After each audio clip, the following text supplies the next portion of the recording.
El Barómetro de las Américas es un instrumento que permite cada año o cada cierto tiempo permitir saber cómo estamos en América Latina en relación a nuestra afección o desafección respecto al sistema democrático. Patricia Zárate, jefa del área de estudios de opinión pública del Instituto de Estudios Peruanos, nos atiende a esta hora de la mañana para hablar justamente del Barómetro de las Américas. ¿Cómo te va, Patricia? Qué gusto estar contigo siempre. Bienvenida. Buenos días, Carlos. Un gusto también. Patricia, la PopLab publicó el informe El pulso de la democracia en el Perú en el 2023, en el que, como sabemos, se realiza una medición de opinión pública sobre la democracia, cambio climático, discriminación y género. Cuéntame un poco sobre las organizaciones que desarrollan esta herramienta, desde hace cuánto tiempo lo hacen y con qué objetivos, antes de entrar a los datos. A ver, sí, el Barómetro de las Américas comienza en realidad por Mitch Seligson hace muchos años, cuando él empieza sus estudios en sus encuestas en Costa Rica, ¿no?, alrededor del tema de democracia. A partir del 2004 se une un grupo pequeño de países en los cuales se hace la medición de preguntas relativas a la cultura política y obviamente alrededor de temas de la valoración democrática. A partir de 2006, Perú ingresamos nosotros, mi colega Julio Carrión, que actualmente es profesor de la Universidad de Delaware, y yo por el IEP entramos al grupo de instituciones socias del Barómetro.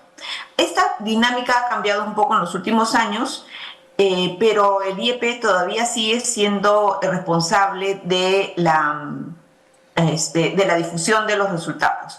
Ahora, hay instituciones como el Banco Mundial, Naciones Unidas, que también encargan preguntas al barómetro y se hace un cuerpo de preguntas, un core que le llamamos, que es similar a todos los países para compararnos, ¿no?, en temas de democracia, en temas de confianza en instituciones, legitimidad, algunos temas de género o de discriminación. Todos los países tenemos las mismas preguntas. Luego, cada país puede hacer algunas preguntas adicionales sobre un tema que les interesa. En el caso de Perú, por ejemplo, es preguntas sobre economía ilegal. El financiamiento para Perú viene por el lado de USAID y para varios países también, y en general USAID es quien colabora con la PopLab en la Universidad de Vanderbilt y da ese soporte que es necesario para que el equipo de la PopLab pueda organizar toda una ronda del barómetro. En realidad es un trabajo bien arduo, se publica cada 2 años. Correcto. Pero en realidad entre ronda y ronda hay mucho trabajo de elaboración del cuestionario, de pruebas piloto, en fin. De acuerdo. Muy bien, en ese marco, el estudio que ha sido publicado por ustedes muestra que solo el 51% de peruanos apoya la democracia.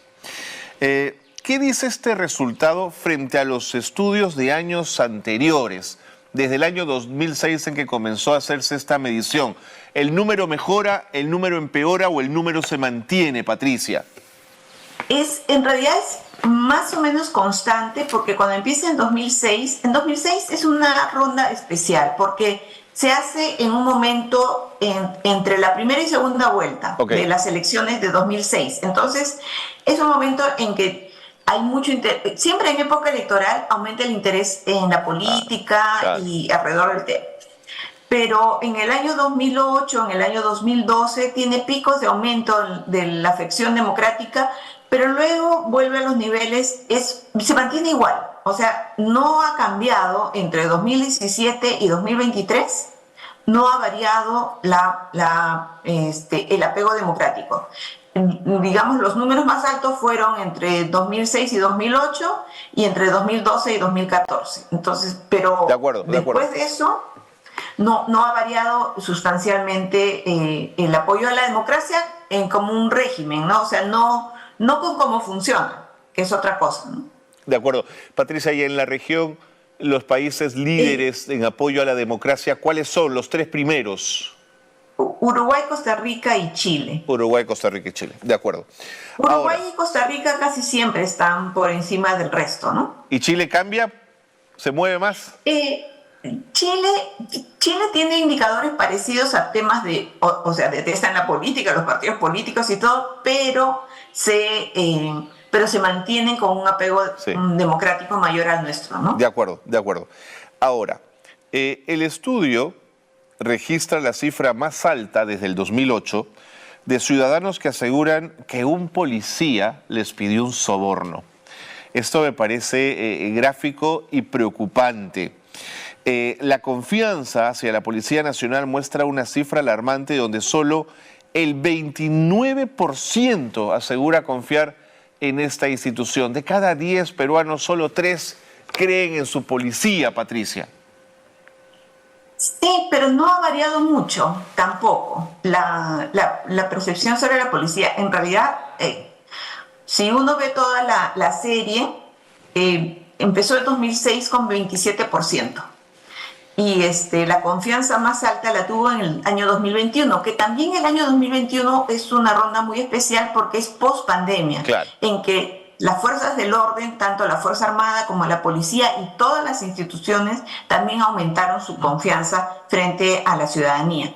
Pero no es muy variable. Ahora, yo creo que en parte eso de que un policía te pida un soborno, también nos habla de que hay una mayor, somos un país más urbano, un país donde el parque automotor ha crecido. Ok. En fin, ese tipo de cosas, porque en realidad si tú no tienes mucha relación con el Estado, tampoco vas a tener facilidad para ser, bueno, facilidad es una forma de decirlo, pero no va a ser tan probable que seas víctima de un intento de corrupción. Claro. En cambio, si tú tienes un país más urbano, con gente que tiene más recursos, con gente que tiene más carros, tienes más probabilidad de encontrarte con un policía, ¿no? Lo cual no está bien, o sea, solo digo que eso puede explicar el aumento. Claro. No, por supuesto, un abogado que litiga, me imagino que debe recibir en el año más pedidos de soborno que alguien que transita por la ciudad y no tiene más vínculos con el Estado y sus instituciones. Está clarísimo lo que planteas, Pati. Ahora, ¿quiénes nos acompañan en esta cifra penosa en relación a la Policía Nacional? En realidad Bolivia está en el último lugar. Ok. De confianza, ¿no? En Perú puedes decir que son 3 de cada 10, en Bolivia son 2 de cada 10 que son víctimas de una corrupción por parte de la policía. Pero junto con Perú está Paraguay, y digamos que ahí termina, porque el sector, si uno ve los intervalos de confianza, que eso es la ventaja que tiene el barómetro, que no solo te da la cifra, sino el intervalo de confianza. Claro. Tienes con 25% a Trinidad y Tobago, Jamaica y República Dominicana. Y por abajo a Bolivia. Digamos que Perú está en el antepenúltimo grupo de confianza. Eso es tremendo. Pero, en fin, gracias, Patricia, por aclararnos que no es nuevo, que es una cifra que se va sosteniendo en el tiempo. Hablemos de las Fuerzas Armadas. ¿Qué podemos decir de ellas según este estudio?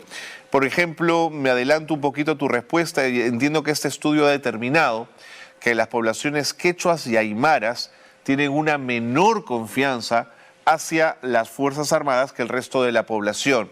Yo quería plantear la hipótesis, tú me la refutas, Patricia. Quizás esto tiene que ver con el racismo hacia población indígena que ya la CBR había detectado en la lógica del conflicto armado interno.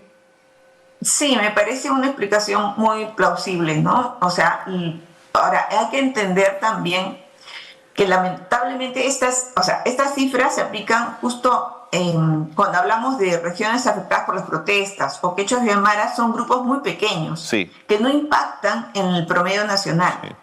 O sea, estos grupos pueden tener una mayor desconfianza, pero se ha mantenido la confianza en las Fuerzas Armadas, no mirando el 2021, que como te digo, durante la pandemia pues aumenta mucho. Sí, claro. Pero las Fuerzas Armadas tenían una confianza menor al 50% entre 2006 y 2017. Aumenta el 2019. Digamos que 2019 sería donde te deberías comparar. Y 2021, como te digo, no cuenta mucho. 2017 también aumentó.